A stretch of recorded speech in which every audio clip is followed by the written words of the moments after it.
একটা মানুষকে এইভাবে মারবে। মারছে, তারপর আবার ভাত খাওয়াইছে, এরপর আবার মারছে, আবার খাওয়াইছে। তো এটা কোন মানে ইসে আছে?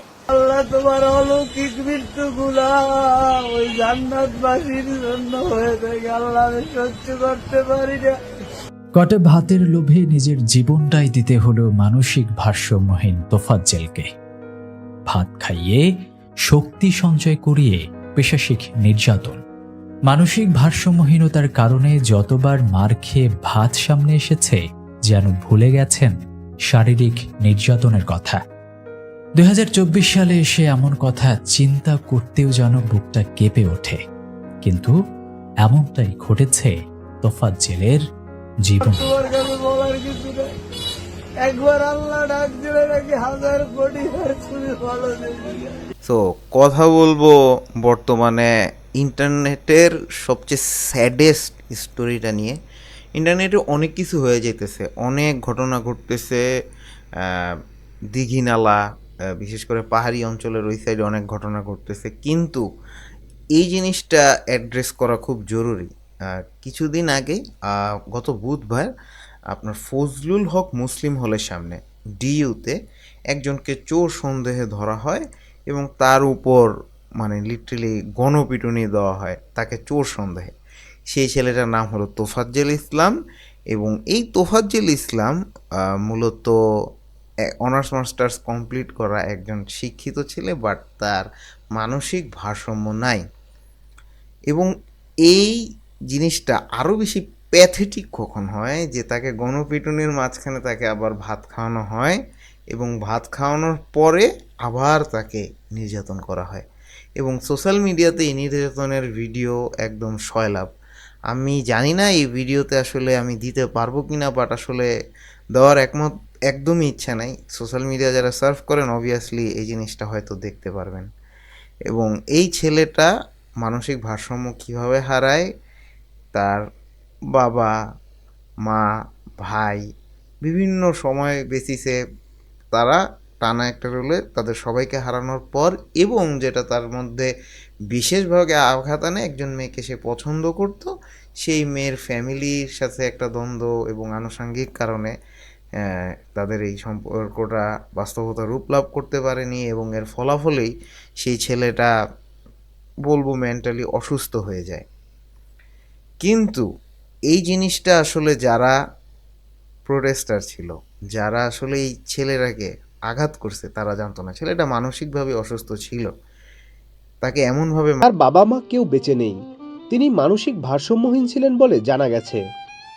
বুধবার রাতে শিক্ষার্থীদের একটি দল তাকে মারধরের পর মুমূর্ষু অবস্থায় ঢাকা মেডিকেল কলেজে নেওয়া হলে কর্তব্যরত চিকিৎসক তাকে মৃত ঘোষণা করেন।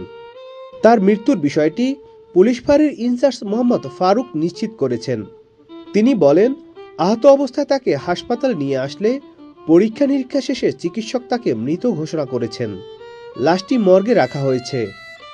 প্রত্যক্ষদর্শী সূত্রে জানা যায়, রাত 8:30-9টার দিকে ফজলুল হক হলে তোফাজ্জলকে চোর সন্দেহে আটক করেন শিক্ষার্থীরা।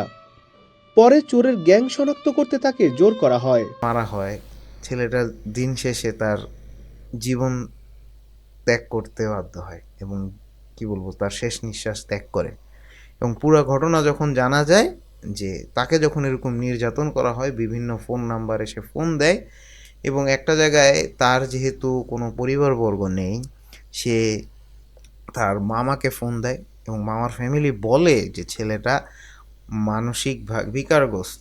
ফোনেই সেই জিনিসটা অ্যাডমিট করা হয়, এবং সে জায়গায় তখনই কিন্তু জিনিসটা থেমে যাওয়া দরকার ছিল, তাকে আইনের আওতায় পুলিশের কাছে দেওয়া দরকার ছিল। সেটা না করে তাদের ধারণা পুলিশ নাকি ছেড়ে দিবে, এর বিচার করবে না, তারা তাদের মোবাইল পাবে না। এবং এভাবেই নির্মমভাবে নির্যাতনের এক পর্যায়ে ছেলেটা তার রুহুর মাগফিরাত কামনা করছি, ছেলেটা আর বেঁচে থাকে না। এবং এটা আসলে যতবারই এই ভিডিওটা দেখতেছি, যতবারই এই ছেলেটার খাওয়ার ভিডিওগুলো দেখতেছি, সত্যি এতটা খারাপ লাগতেছে, মানে ভাষায় প্রকাশ করার মতো না।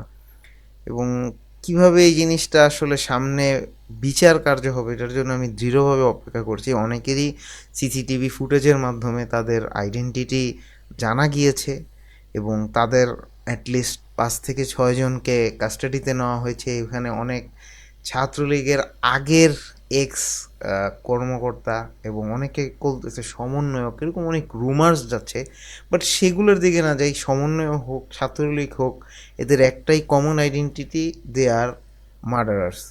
একটা নিরীহ ছেলেকে এভাবে নির্যাতন করে তারা হত্যা করছে। তা আমি এর তীব্র নিন্দা জানাই এবং ফুল সিচুয়েশনটা অ্যাড্রেস করার জন্য এই ভিডিওটা বানাচ্ছি। এবং এই ঘটনাটা সামনেও হয়তো আরও ফলো আপ ভিডিও আমি বানাবো যে এদেরকে আসলে কি করা হচ্ছে, এদের সঠিক বিচার হচ্ছে কি না। আশা করি আমার এই ভিডিওটাতে আমি কি পয়েন্ট বোঝাতে চেয়েছি সে জিনিসটা বলতে পেরেছি। আজকের ভিডিওটা এতটুকুই। Till then, see in the next one.